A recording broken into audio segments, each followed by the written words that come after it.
हम सब में जो है, अब अगर इस हॉल में बैठे हुए हैं तो हम देख रहे हैं कि इस हॉल में जो है बहुत सी जगह लाइट्स लगी हुई है, राइट?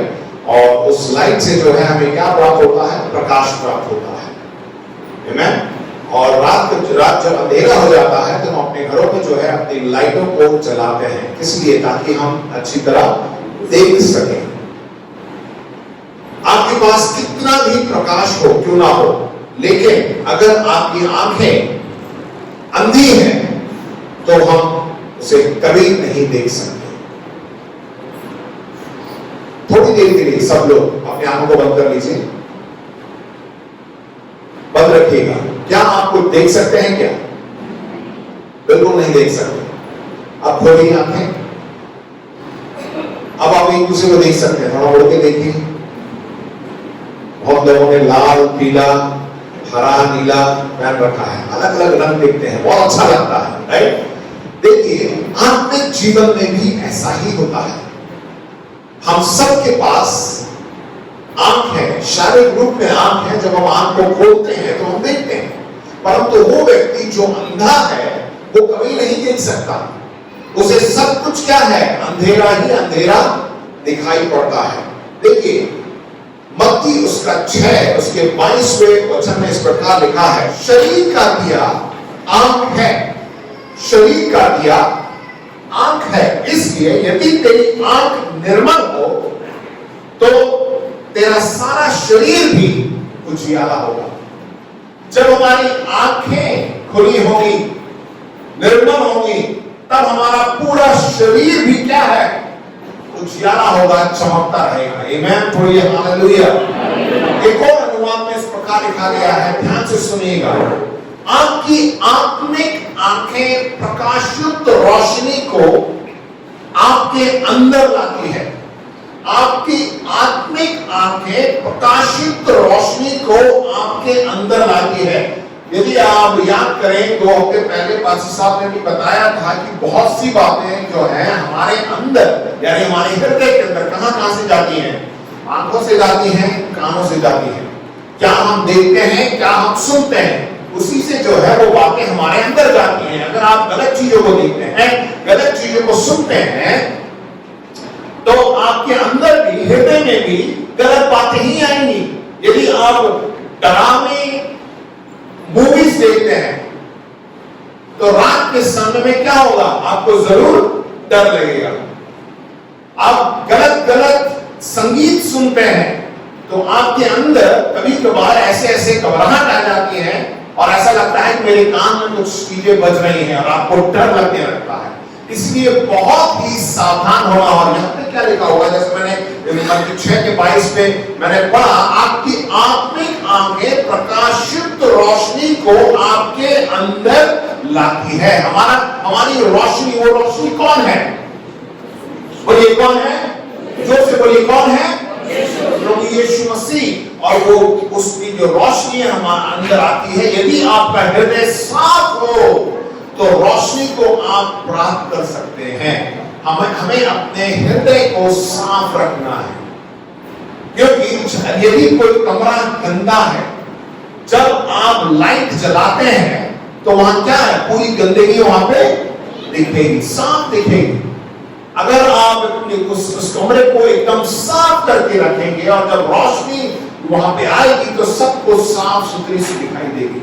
हमें अपने जीवन को भी पवित्र रखना है।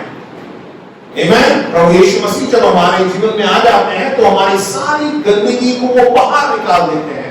प्रभु यीशु मसीह के लहू से हम धोए जाते हैं। हमने गीत में भी गाया, हम पवित्र हो जाते हैं। उसके बाद हमारी जिम्मेवारी है कि हम उसे साफ रखें।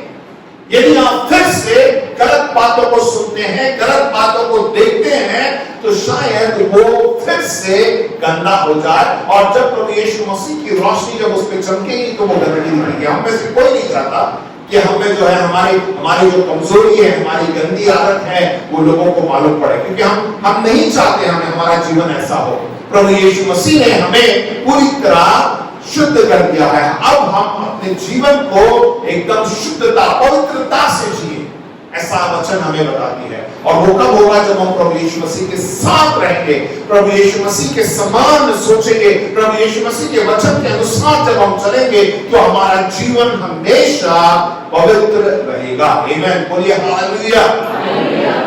मेरे संदेश का विषय है देखने के लिए आंखों का होना। देखने के लिए आंखों का होना। मैं शारीरिक आंखों के बारे में नहीं बता रहा हूं, आत्मिक आंखों के बारे में बता रहा हूं। हम इस संसार में जीते हैं और बहुत से बातों को हम देखते हैं, परंतु आत्मिक रूप में क्या हम उन बातों को देखते हैं? जब हम परमेश्वर के वचन को पढ़ते हैं, जब हम परमेश्वर के वचन को सुनते हैं, क्या हम उस वचन के अनुसार देखते हैं? आइए हम एक एक करके देखेंगे। मैं आपको एक छोटा सा उदाहरण देना चाहता हूं। एक इस संसार में एक महान एक स्त्री थी जिसका नाम था हेलन केलर, और वो एक लेखक थी, विकलांग अधिवक्ता यानी वकील थी, राजनीतिक कार्यकर्ता थी और लेक्चरर भी थी। बहुत से पद थे उनके पास। हेलन केलर, उन्होंने इस प्रकार कहा, अंधे होने से भी बदतर यह है कि आंख होने के बावजूद दृष्टि ना होना। अंधे होने से भी बदतर, मतलब एक व्यक्ति अंधा है, उससे भी ज्यादा बदतर वो व्यक्ति है जिसके पास आंखें हैं और वो देख नहीं सकता। आंखें हैं, शारीरिक रूप से देख सकता है, परंतु तब भी वो अंधा है। हेलन केलर ने कहा, और उसकी ये क्यों उसको याद किया जाता, मैंने आपको उनके बारे में बताया, विशेषता बता दी, वो क्या क्या उनके पद थे क्या। वो 1.5 साल की उम्र में वो अंधी हो गई थी और बहरी हो गई थी। 1.5 साल की उम्र में उनके शरीर में कुछ ऐसी कमजोरी आई कि उनकी आंखों की रोशनी चली गई और वो सुन नहीं सकती थी, सिर्फ बोल सकती थी। आप ये बताइए, वो ऐसी एक स्त्री क्या कहती है, अंधे होने से भी बदतर है आंख होने के बावजूद दृष्टि ना होना। वे अंधी हो गए थी, परंतु उनके अंदर अंदरूनी रोशनी थी और वे उसे देख सकती थी। एक ऐसी व्यक्ति जो विकलांग, से आप विकलांग बोल सकते हैं, और उन्होंने, देखिए मैंने जैसे बताया, वो एक लेखक थे, विकलांग अधिकार व्यक्ति, वकील थी, राजनीतिक कार्यकर्ता और लेक्चरर भी थी। जो सुन नहीं सकता, जो देख नहीं सकता, उन्होंने पढ़ना लिखना सीखा ब्रेल लैंग्वेज से जो है, और उसके बाद उन्होंने किताबें भी लिखी, बहुत सी ऐसी किताबें लिखी हैं, और बहुत सी जगह जाके उन्होंने प्रचार भी किया है, लेक्चर भी दिए हैं, ताकि लोगों को उत्साहित करें। और वो जन्म से ही वो क्या थी, वो 1.5 साल की उम्र से वो अंधी थी और बहरी थी। आमीन। तो हमें, और परंतु उन्होंने ऐसा, अगर वो ऐसा सोचती कि मैं तो अंधी हो गई, अब मैं सुन नहीं सकती, मैं कुछ नहीं कर सकती, कि वो घर ही बैठ सकती थी, परंतु उन्होंने मेहनत की, उन्होंने अपने अंदर की उस रोशनी को देखा कि मैं ये कर सकती हूँ, मैं ये बन सकती हूँ, और उन्होंने प्रयत्न किया। आज उनको हम याद कर सकते हैं। आमीन, हालेलुया। परमेश्वर के लिए जोर से ताली बजाइए। देखिए, आज जो है हम बाइबल में से पहला शमूएल उसका 7वें अध्याय से जो है हम कुछ वचनों को देखेंगे। अगर आपके पास बाइबल है तो अपनी बाइबल को खोल लीजिएगा। हम पहला शमूएल 7वां अध्याय, यहाँ पे हम सब एक आम घटना को हम देखते हैं। हम सब जानते हैं, बचपन से संडे स्कूल से जो है पढ़ते हुए आए हैं। यहाँ पे दाऊद और गोलियत के बारे में लिखा गया है। पहला शमूएल 12 से लेकर 27 तक जो है मैं बड़े शीघ्र से पढ़ूंगा, एक कहानी के रूप में आपको बताऊंगा। दाऊद शाऊल की छावनी में। देखिए, दाऊद यहूदा के बैतलहम में उस एप्रेती पुरुष के का पुत्र जिसका नाम ईशे था, उसके 8 पुत्र थे, और वह पुरुष शाऊल के दिनों में बूढ़ा और निर्बल हो गया था। ईशे ने 3 बड़े पुत्र, ईशे के 3 बड़े पुत्र शाऊल के पीछे होकर लड़ने गए, और उसके 3 पुत्रों के नाम जो लड़ने गए थे वे थे, अर्थात श्रेष्ठ का नाम एलियाब, दूसरे का नाम अबीनादाब और तीसरे का नाम शम्मा था। ठीक है, तो देखिए यहाँ पे एक राजा है जिसका नाम है शाऊल, और शाऊल की सेना में ईशे के 3 पुत्र जो हैं उसके सेना में थे। लेकिन उनका नाम यहाँ पे दिया गया। सबसे छोटा उसका जो सबसे छोटा बेटा है 8 पुत्रों में सबसे छोटा 8वां जो बेटा है उसका नाम दाऊद है। तीनों छोटा बेटा दाऊद था और तीनों बड़े पुत्र शाऊल के पीछे होकर गए और दाऊद बैतलहम में अपने पिता की भेड़ बकरियां चराने को शाऊल के पास से आया जाया करता था। वो तीनों बेटे जो हैं शाऊल के सेना में हैं और वो युद्ध करने जाते थे, तो उसको उनको देखने के लिए जो है सबसे छोटा भाई दाऊद जो है उनको उनसे मिलने जाता था। वो मिलने जाता था तो राजा शाऊल को भी देखा करता था।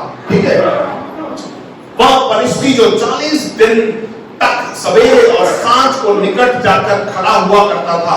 देखिए फलिस्ती कौन था, मैं बताता हूं। यिशै ने अपने पुत्र दाऊद से कहा, वह एपा भर भुना हुआ अनाज और ये 10 रोटियां लेकर छावनी में अपने भाइयों के पास दौड़ जा और पनीर की ये 10 टिकिया उनके सहस्त्रपति के लिए ले जा और अपने भाइयों का कुशल देखकर अपनी कोई निशानी ले आना।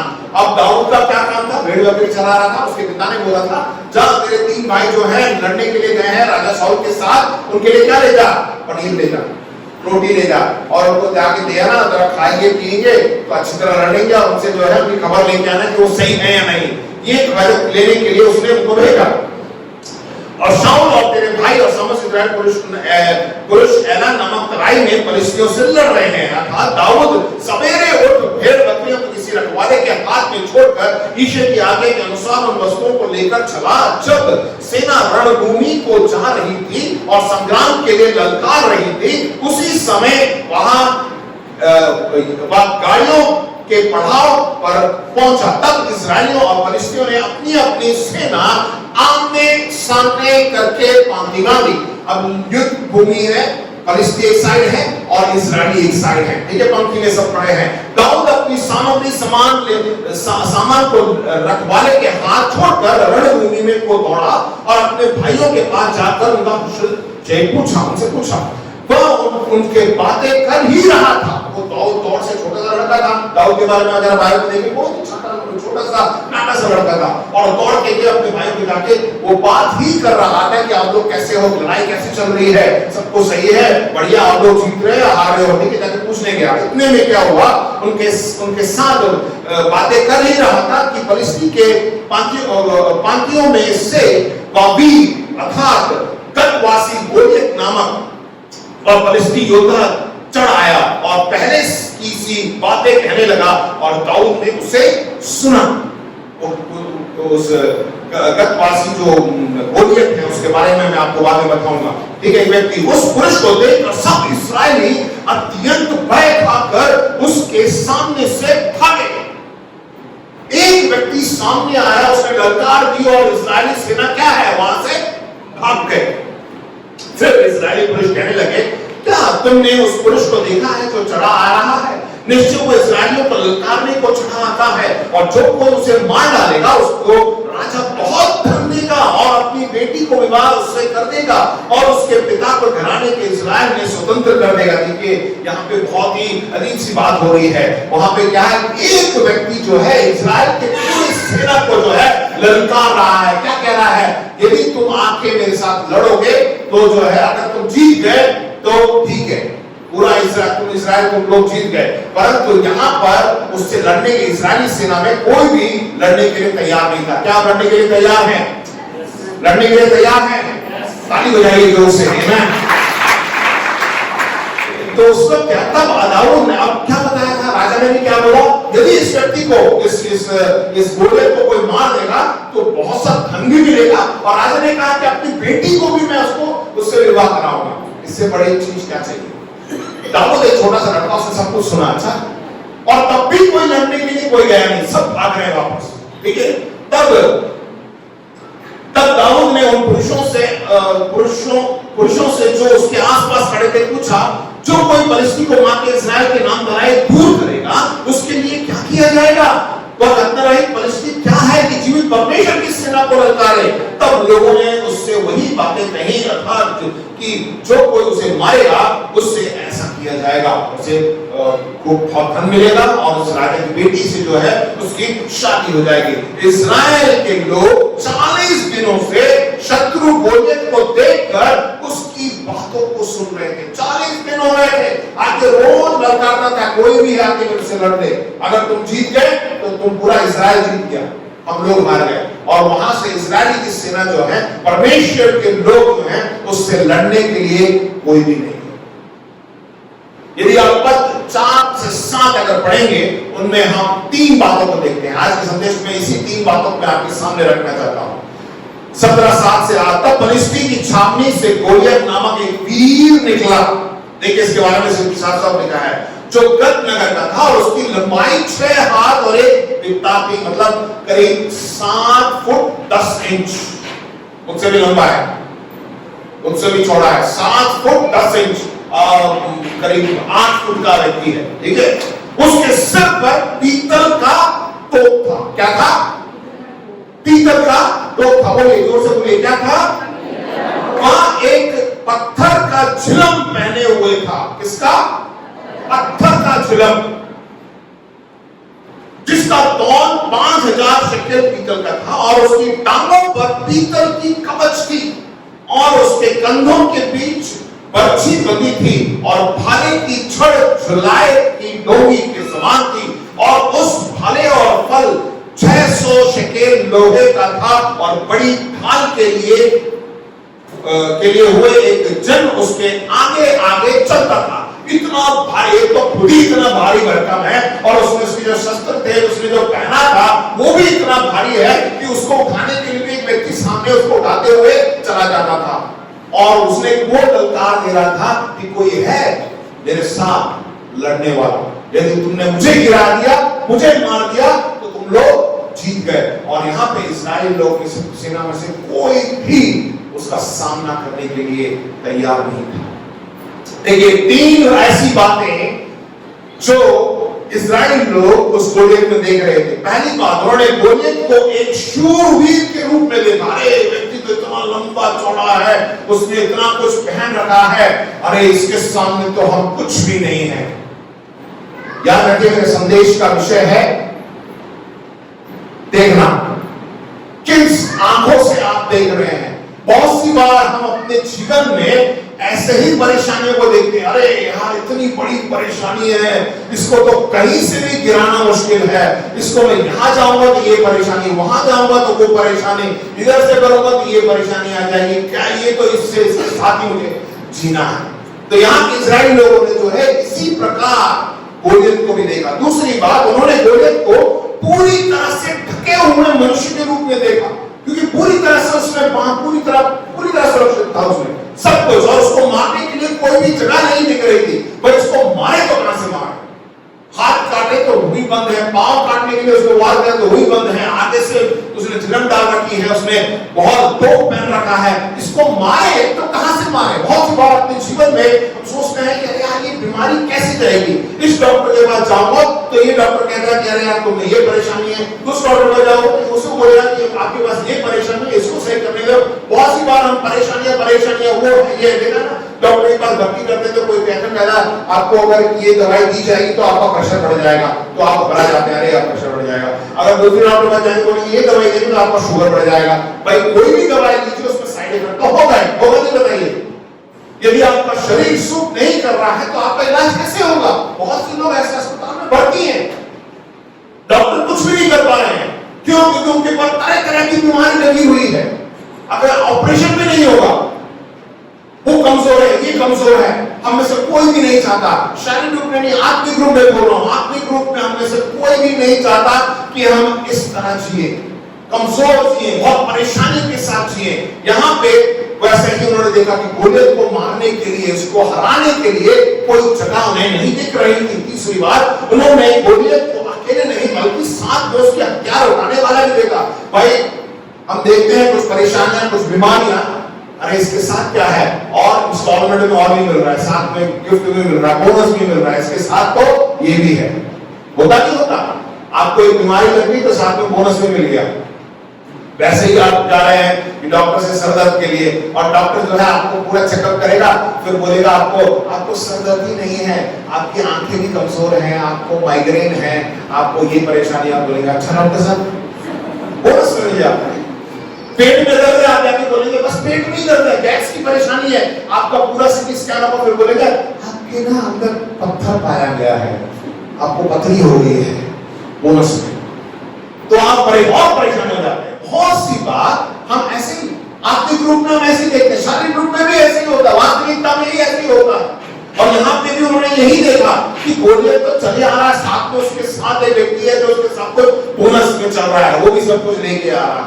परंतु दाऊद चीजों को सही दृष्टिकोण से देखता है, दाऊद उस तरह नहीं देखता।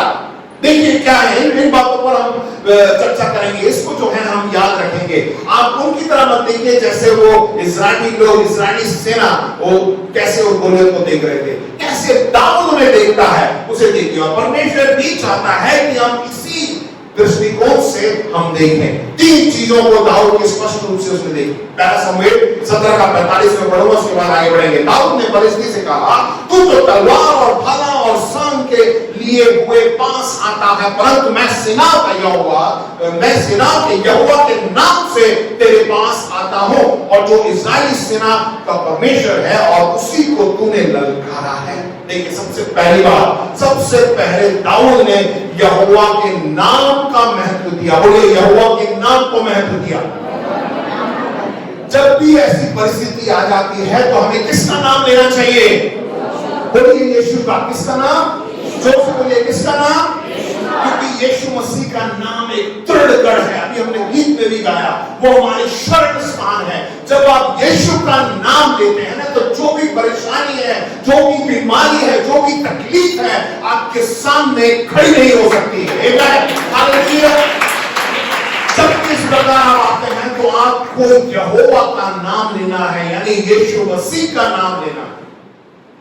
आप इसे अपने जीवन में देख सकते हैं, उसने यीशु के नाम को दिया है और हर एक घुटना उसके नाम पे टिकता है और हर एक जुबान अधिकार करती है कि यीशु ही प्रभु है। जब आप प्रभु के नाम का उच्चारण करते हैं, यानी घोषणा करते हैं ना, तो शैतान डर जाता है। बहुत सी बार जो है हम उस डॉक्टर का नाम लेते हैं, उस अस्पताल का नाम लेते हैं, उस शहर का नाम लेते हैं जहाँ पे बहुत ही बड़े बड़े अस्पताल हैं, परंतु क्या आपने यीशु मसीह का नाम लेके देखा? सबसे पहले यीशु का नाम लीजिए। मतलब कि कौन सा बढ़िया डॉक्टर है, ढूंढ के देखो, वहां जाएंगे, उसके हम इलाज कराएंगे। सबसे पहले किसका नाम लेना है? किसका नाम लेना है?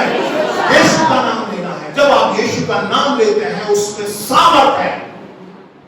हमने गीत में गाया, यीशु ने जो है मुर्दों को जिलाया, लाजर भी जिंदा हुआ, याईर की बेटी जिंदा हो गई। यीशु ने ये सब किया, उस नाम को हमें लेना है। और परमेश्वर चाहता है कि हमेशा हम यीशु के नाम का उच्चारण करें, यीशु के नाम की घोषणा करें। यीशु का नाम लेने में घबराइए मत। बहुत सी बार कुछ हो जाता है, यीशु का नाम लेने में भी हम शर्माते हैं। बाहर जाते हैं तो वो जय मसीह बोलने में बड़ा कष्ट होता है। कोई हमसे अलग देवी देवताओं के नाम से लेकर हमें नमस्कार देता है तो हम चुप हो, हम क्या बोलते हैं? नमस्कार भैया। क्यों? हम बोल नहीं सकते क्या जय मसीह की? वो कुछ भी नाम ले रहा हो, हम अपने राजा के नाम लेंगे। घबराइए मत। क्या दिक्कत है जय मसीह की बोलने में? कोई दिक्कत है क्या? कोई बोलेगा तू जय मसीह की बोल रहे? मैं तो मसीह पे विश्वास करता हूं, मैं जय मसीह की बोलूंगा। बोलिए जय मसीह की। आमेन, प्रेज़ द लॉर्ड। अगर आप नाम लेने में आप बाहर नाम लेने में अपने लिए, कमरे के अंदर ही नाम लूंगा, बाहर नहीं लूंगा, तो कमरे के अंदर ही जो है आपको उतनी ही चंगाई मिलेगी, बाहर नहीं मिलेगी। बाहर जाके तो फिर लंगड़ा के जाएंगे आप। घर के अंदर आप बोलते हैं, बहुत से लोग आके बोलते हैं, वैसा जब तक मैं कलीसिया में हूं तब तक सब ठीक है, जैसी कलीसिया बाहर जाता हूं फिर से वही सरदार आ जाता है, फिर से वही काम में ज्यादा आ जाता है। क्यों? क्योंकि अंदर ही नाम लेते, बाहर जाके नाम लेने में थोड़ा झिझक हो जाते हैं। फिर से जो है वही बोझ अपना बोझ प्रभु पर डाल दिया। बाद में प्रभु देख ना, मैं जा रहा हूं, बस ठीक है, चल लेके सब तरह के चलते नहीं। यीशु का नाम, हमेशा हमें यीशु के नाम का उच्चारण करना है, यीशु के नाम की घोषणा करनी है, क्योंकि उसी में सामर्थ है। और परमेश्वर भी हमारे को चाहता है, क्योंकि यीशु और जब हम उसका नाम लेते हैं तो उसकी उपस्थिति वहां पे होती है और उसकी उपस्थिति में आनंद की भरपूरी है और उसकी शांति हमें प्राप्त होती है। दूसरी बात, दाऊद ने परमेश्वर के अलौकिक सामर्थ और अपने साथ देखा और महसूस किया कि उसकी उपस्थिति साथ में है। जब आप यीशु मसीह का नाम लेते हैं, जब इस प्रकार संगति करते हैं, वचन के अनुसार क्या है, ना 2 या 3 मेरे नाम से एकत्रित होते हैं वहां पे मैं मौजूद हूं। जब वो मौजूद है, क्या आप उस उपस्थिति को महसूस कर रहे हैं?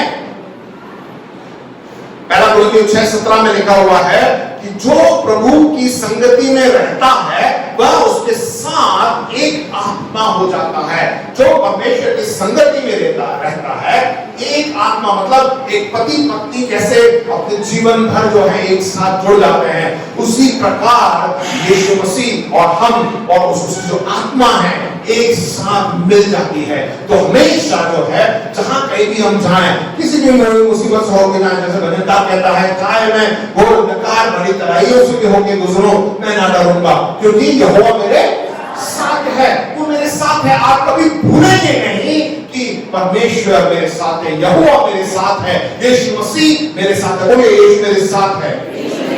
प्रभु हमें बुला रहा है कि हम उसके साथ एक हो जाएं, आत्मा में बिल्कुल पति पत्नी के समान एक साथ मिले रहे। आमीन। और उसमें सामर्थ्य है। जब परमेश्वर हमारे साथ है तो हमारी जो दृष्टिकोण है वो भी एकदम सही होगी।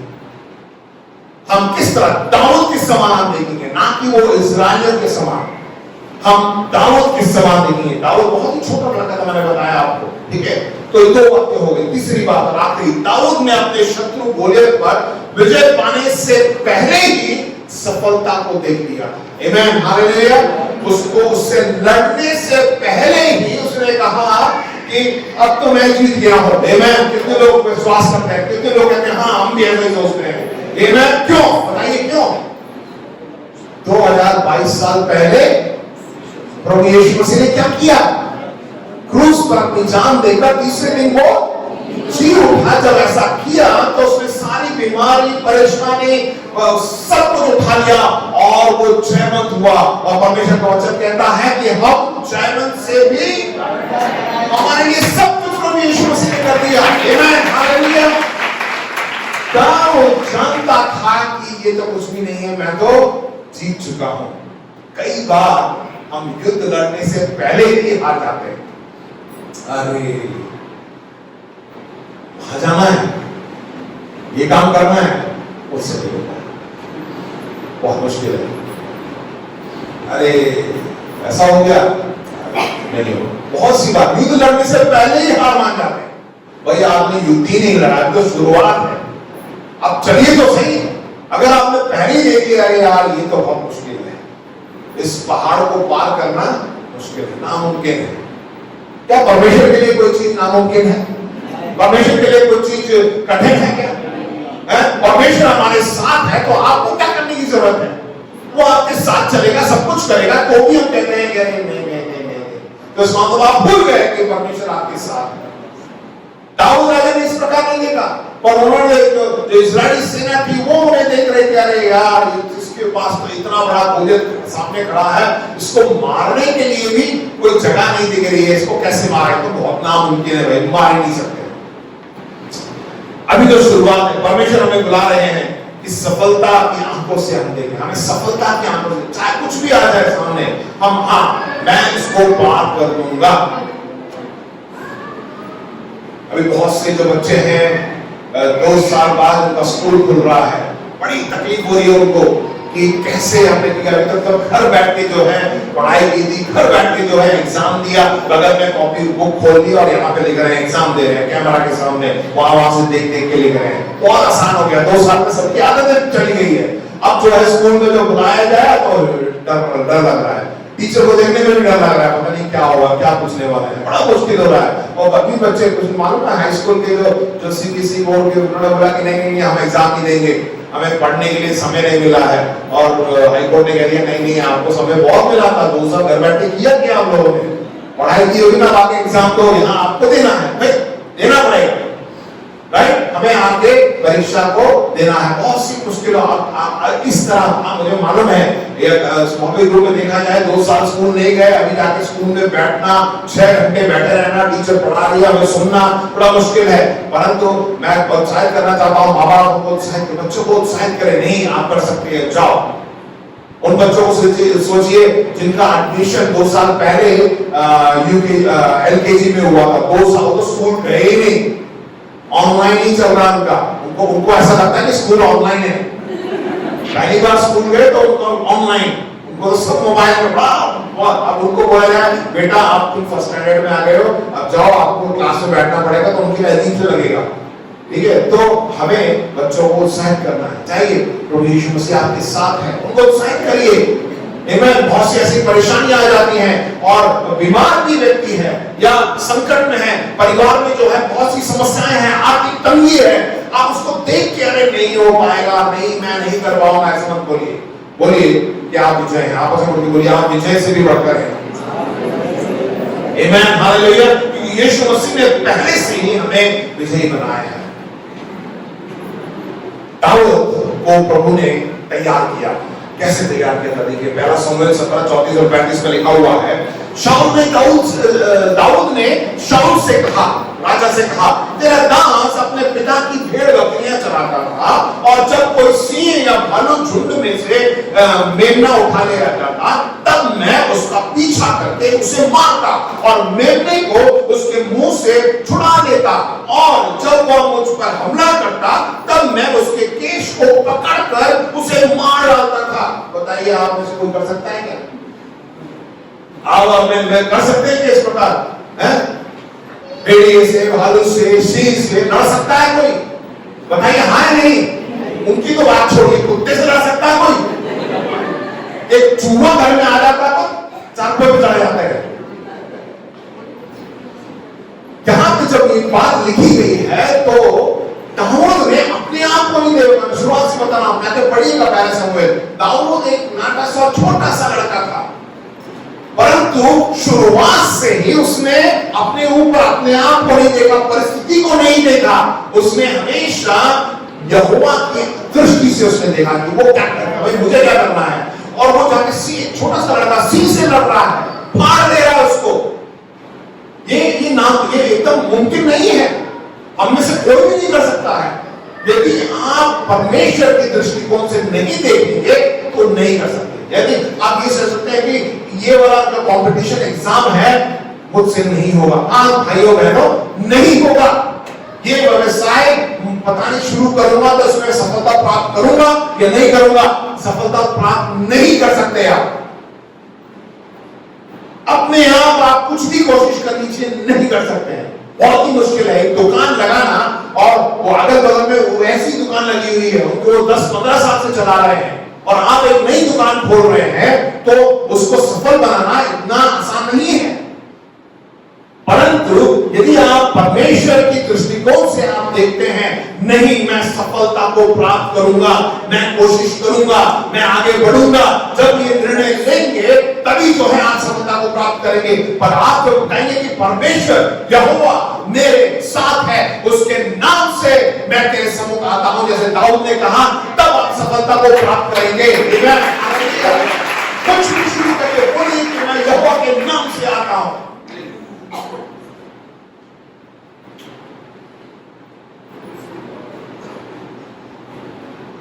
बहुत बार चरवाहों और भेड़ों पर आक्रमण होता है, परंतु हम बुलाए गए हैं। ये चरवाहे हैं, पासवान जो है चरवाहे के समान है, और आप लोग भेड़े हैं। हम पे आक्रमण होता है, ये मत सोचिए कि भेड़ों पर ही होता है, चरवाहे के ऊपर भी हो जाता है। परंतु हमेशा याद रखिए कि हम बुलाए गए हैं, परमेश्वर ने हमें अलग किया है, और हम उस गोलियत की मृत्यु को देखेंगे। मैं बोलिए, मैं गोलियत की मृत्यु को देखूंगा। जोर से बोलिए, विश्वास से बोलिए, मैं उस गोलियत की मृत्यु को देखूंगा। चाहे वो गोलियत किसी भी प्रकार से आपको परेशानी लेके आए, आपकी बीमारी लेके आए, वो आपके लिए गोलियत हो सकता है, आर्थिक तंगी गोलियत हो सकता है, आपके व्यवसाय में जो है जो लॉस हो रहा है वो आपके लिए गोलियत हो सकता है। आप उसको मरते हुए देखेंगे। 40 दिन वो कुछ भी बोलता रहे, परंतु दाऊद ने सही दृष्टिकोण से उसे देखा और उसकी आंखें खुली और अंधकार को दूर कर दिया। उसने देखिए सब कुछ उसने देखा, पर उसने, अगर आप परमेश्वर के दृष्टिकोण से अगर आप देखेंगे तो आपको मालूम पड़ेगा कि उस बीमारी, उस तंगी, उस परेशानी, उस कठिनाई यानी उस गोलियत का सबसे वीक पॉइंट, सबसे कमजोर क्षेत्र कहां है, परमेश्वर आपको दिखाएगा और आप तुरंत उसको मारेंगे और वो गिर जाएगा। आमीन, हालेलुया। कोई भी काम असंभव नहीं है, कोई भी काम परमेश्वर के लिए कठिन नहीं है। हमें परमेश्वर की दृष्टिकोण से देखना है। एक और उदाहरण दूंगा, उसके बाद जो है मैं समाप्त करूंगा।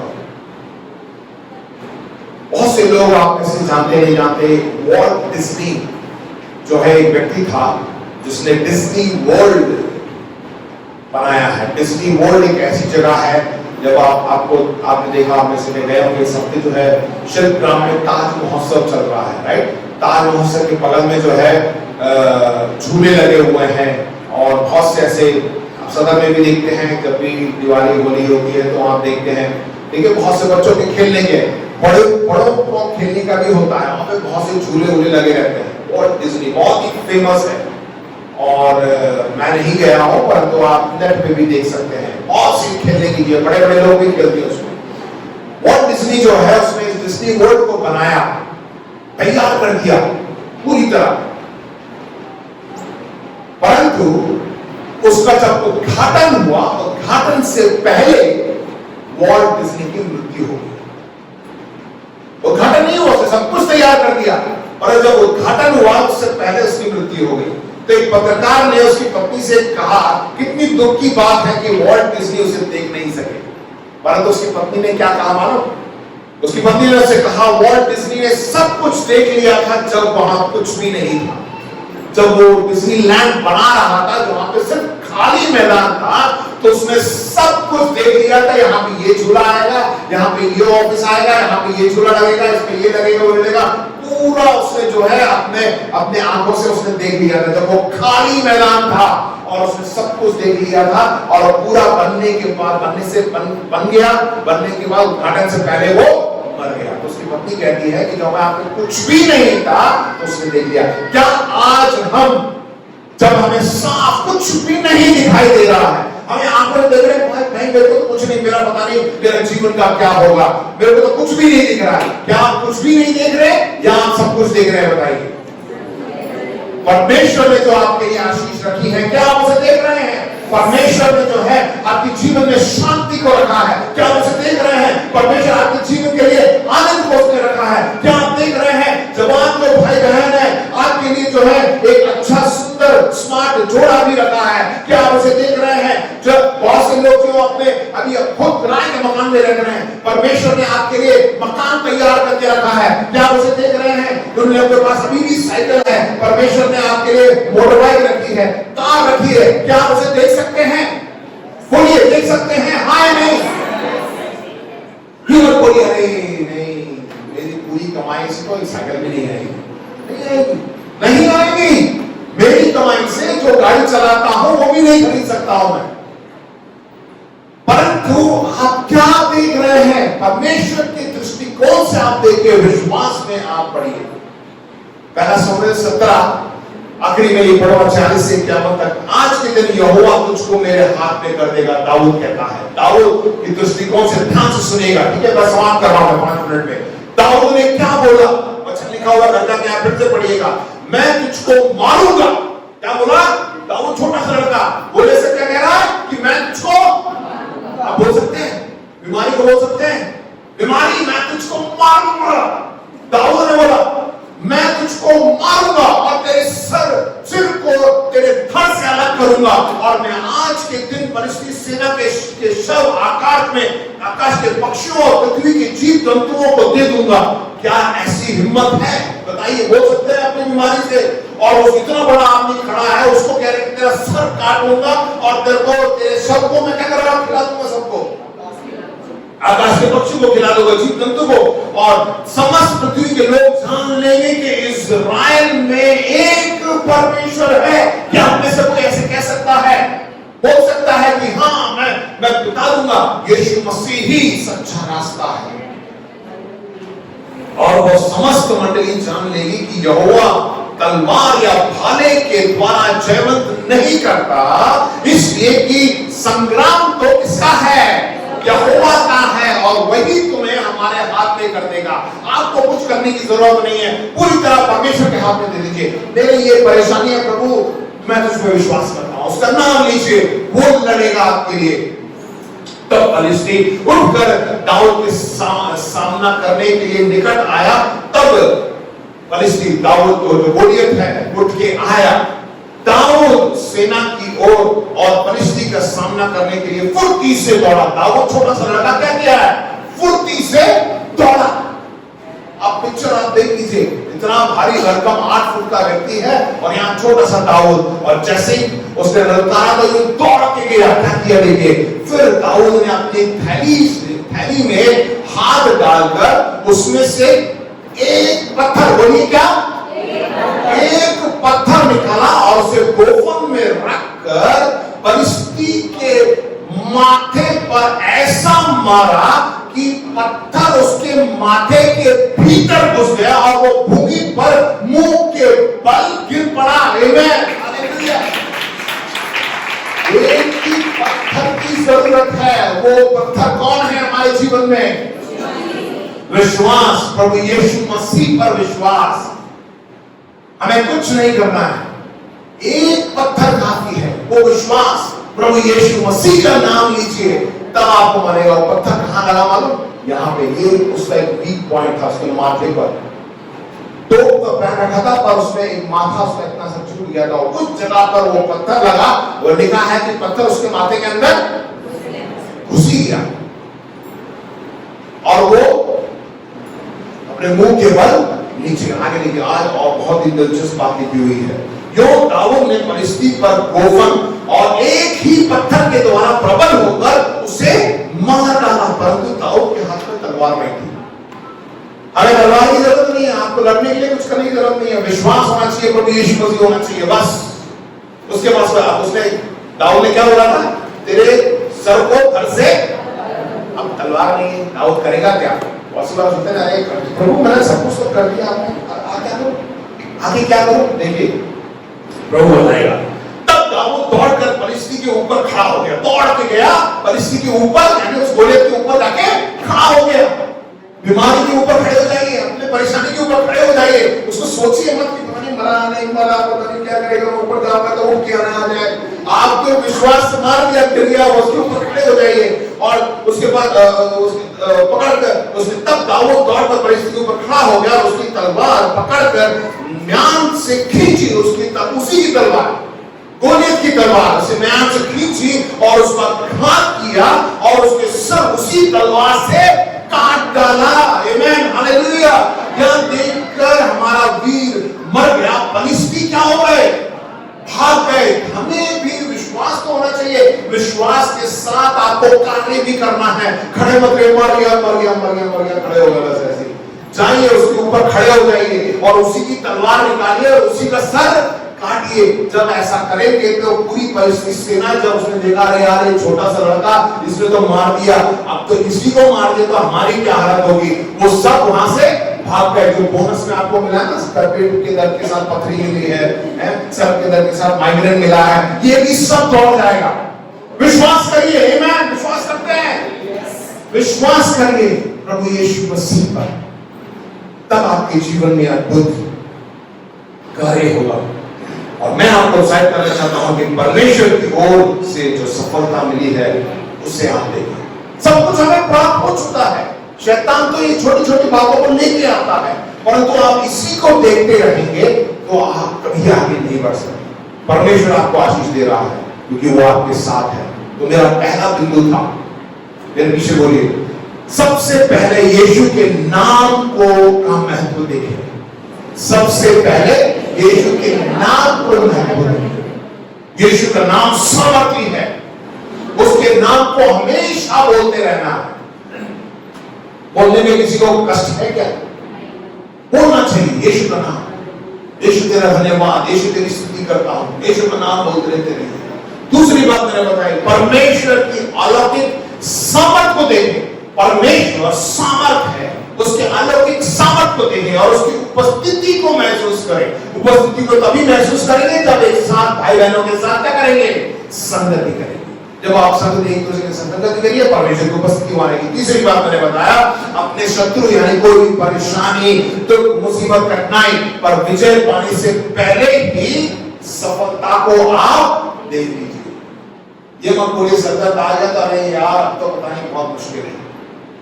नहीं, आप उस सफलता को देखिए, हाँ मैं स्वस्थ हो चुका हूं, मैं धनवान हो गया हूं, मेरी सारी जरूरतें पूरी हो गई हैं, परमेश्वर आपके साथ है। आमेन, हालेलुया। परमेश्वर के लिए जोर से ताली बजाएं।